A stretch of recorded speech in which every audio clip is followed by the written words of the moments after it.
game feels next to impossible, however.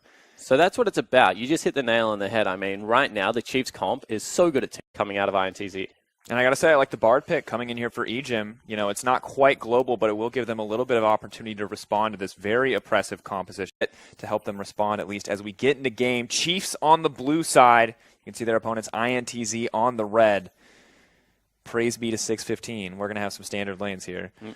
And this is going to be really interesting in the standard lanes, because I think on those level 6 before we're going to see any real moments of aggression. Although, they have some in the bottom lane. Good stun to respond. Jim going to back out here. Ray's continuing to extend the trade, however, taking a lot more than he bargained for. He's going to clear the Swiper, is looking to win lane here. You can see the double Doran's picked up alongside the boots. This man looking for some early trades, but the same can be said about Jockstra on the bottom side, although Raze and Ejim looking more and more comfortable as they get more levels in this lane. Yeah, that one actually went much better for Raze and Ejim, and you can see that Ejim wants to keep pushing it. That might be a little bit over-aggressive one more time, but Ezreal's kind of this weird AD carry that Tier is such a horrible item to back on. More action. Macau taking a little bit of damage here, but it looks like just going to be an extended trade. Jockster making the most out of that passive. But honestly, every lane seems pretty eager to look for these little exchanges, these little fights, and maybe this is that the effect of both these teams knowing each other is that they're just don't really have to hold back. Some Cow gets stunned up. Joshua looking for a stun of his own, but now Ejim is in trouble. Summoner spells are available. The Ignite, if they look to turn this, they're getting aggressive onto Jockster. Exhaust goes down, but it's too little too late. Ejim makes it out, and that's first blood for Raze. Fantastic 2v2 play out of the Chiefs duo lane. We keep in a Kassadin and kill split push lane in the fact that he just might kill you. Yang, in the other hand, he's to the game. Of course, with that Raw Mage completed, he's already starting to scale up even further. Really just waiting on that Frozen Mount to come in from Swiper. But now on the bottom side, Ejim. How did he hit that? That doesn't seem fair. That went left. That legitimately took... Spooks is here. I was waiting for the Tempered Fate, and there it is. Looking for the Gragas setup potentially, but just going to back off and trade for the Taric ult. That's actually really key because they know...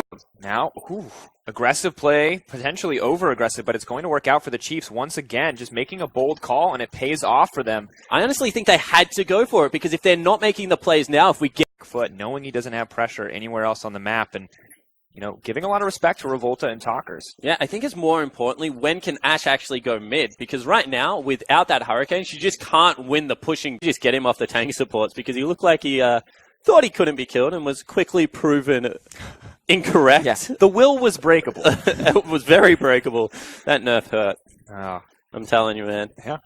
I mean, it looks like a small number, but then you really think about it. You're taking a lot. It's the engage of engages here. This turret's going to fall. Oh, it goes in onto Raze. They're going to get the Tempered Fate. They're trying to stop it, but here comes the rest of the team. Revolta gets the knockup, but Raze is making his way out. Stun from Echo. Will it connect? No. Got a Arcane shift out. Deal with it from the Taric, but his team's going to have to deal on the back lines because Spooks moves forward. Looking for a bit more damage, both sides, walking away empty-handed. Ezreal out, flash out, but you're just delaying the inevitable. A quick pickup for Raze. Yeah, flashing in a straight line there. I mean, one of the cardinal sins, all of a sudden Swiper has Mega. Everyone is low. They need to back away, and the Chiefs get another victory. Excellent spot to be for the Chiefs. INTZ try to make the proactive play, but Ejim denies the engage, and it just does not work out like they need it to. Spending some, I mean, the kill comes out, honestly, because of a little bit of a fumble on the flash there from Talkers, maybe not estimating where that Ezreal ult was going to be. And at the end of the day, both sides walking away with insanely low health bars, but as well as a wall, should have flashed to the left, didn't decide to do it, and gets caught out. And now they're punishing the 1-3-1 in one of the only ways effective, that is going towards the Kassadin's lane, still because of lack of wave clearing, just not letting it set in. Forward, though. Spook's going to make his way out. Oh, flash from the arrow this time. Nice accuracy coming in from Macau on that one, but Raze giving it the respect it deserves. Yang, though, now starting to look for this fight. This is an aggressive move, but Swiper not going to get caught by the parallel convergence and the trades. Hasn't been executed upon yet, and you know the Chiefs do have a 3,000 gold lead, but I keep going back to it. Is it enough at this stage of the game? I don't think so. Dragon now set to fall. Looks like Spook is going to grab this one. Chiefs looking to set up a bit of an arena here in the Dragon Pit. Spoos gets stunned up. They're moving in with the Taric ult. They're trying to get the invulnerability, and Chiefs are trying to make it out. Great ult from the Cassio. In comes the Bard, Tempered Fate to buy time, but Swiffer is all alone. He just wants to be safe. He's going to be the sacrificial lamb. His team has to watch him fall. Revolta not going to make it. Swiper wants to get in there. Goes in with the wall. He's going to get one. He's going to knock Jockster back, but here comes the parallel convergence. Have they overstayed their welcome? It is a bloodbath. Talkers falls. Raze is doing so much damage from the backside. They get the stun on the Macau. Yang looking to turn it back in the favor of INTZ and Ejim, and Spooks are forced to run for their lives. Ejim maybe overextending here. Yang crossing across the wall, getting a decent amount of damage, is going to follow him through. That's not what you want to do. You never follow the Bard, and Ejim more than happy to punch. Because of how effective this Tarek, this Cassidy can be in these really scrappy skirmishes. And now Revolta looking to get a greater advantage. Gragas and Bard are on the way up. Spooks maybe hoping to shut this down. Revolta, what is your game plan? How are you going to make it out? Not going to be able to buffer. The tunnel is going to get locked up onto the wall. Not a whole ton of damage here. He is relatively tanky, but knocked back. Razor's on his way, and there is continual CC. Patience on the tunnel.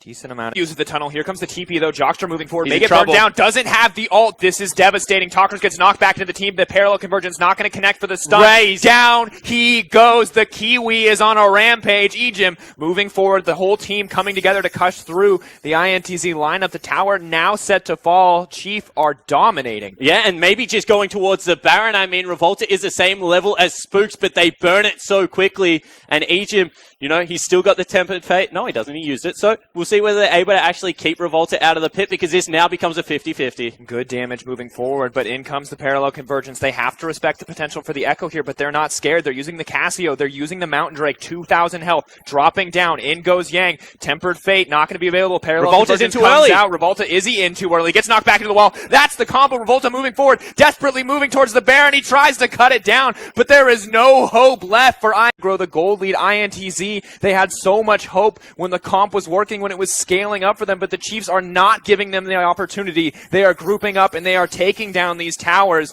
INTZ may have one last shot to turn this. Yeah, they've got the Ash Arrow back available, so the Chiefs should just back away and respect it. Instead, they're going to keep going. Revolta has a very deep flank. The Chiefs, this is dangerous. Trying to get it out. Deal with it, says Tarek, trying to get the invulnerability down. They're looking for the fight. The chain CC is coming in. The Chiefs, are they caught out? Yang doing so much damage. Not going to get the chance to snap back whatsoever. And Swiper is buying so much time. Ejim ferries the team to the front lines, and suddenly INTZ are being torn apart. The inhibitor now dropping. Chiefs are going to be able to take the game as they push in.